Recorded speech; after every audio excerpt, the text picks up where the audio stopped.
every gising is a blessing. So, nandito ako sa garden. Na-miss ko yung garden ko kasi meron din akong gantong malaki. So, nandito ako sa simbahan. Nagagala-gala muna kasi maga ako nagpahatid.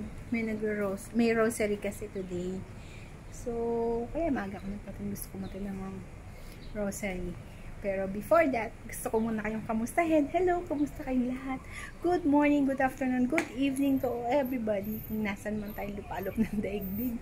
So, tignan nyo, ang ganda-ganda nitong palmera. Hi, Ate May Yalong. So, binigyan din niya ako nito, pero bonsai lang. So, nasa Bulacan siya. So, nakakatuwa kasi na-miss ko yung garden ko. Kasi doon sa tinitiran ko, walang halaman. So, condominium yun. Wala, puro bubong lang yung nakikita ko, saka ibon. So, ngayon, nakakakita ako ng mga, kaya natutuwa akong tignan yung mga halaman, tas may mga bulaklak dito. Tas may napansin ako dito na bato.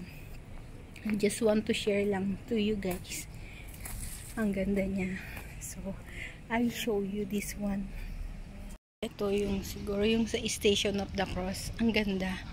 Mga nakaukit lang sila sa bato. So, yan. Show you guys. Galing, diba? Napaka-artistic. So, ito yung lugar sa labas ng simbahan. Ang ganda ng dapo, diba? Ang laki niya. So, may pa-Christmas trees. Yan. Ayan lang guys, pinakita ko lang sa inyo yung lugar. So, basta mag-ingat tayong lahat. Kamusta kayong lahat? Tayong mga OFWTs lang para sa pamilya, para sa mga anak. At tandaan natin, God bless us all and every kissing is a blessing. Bye!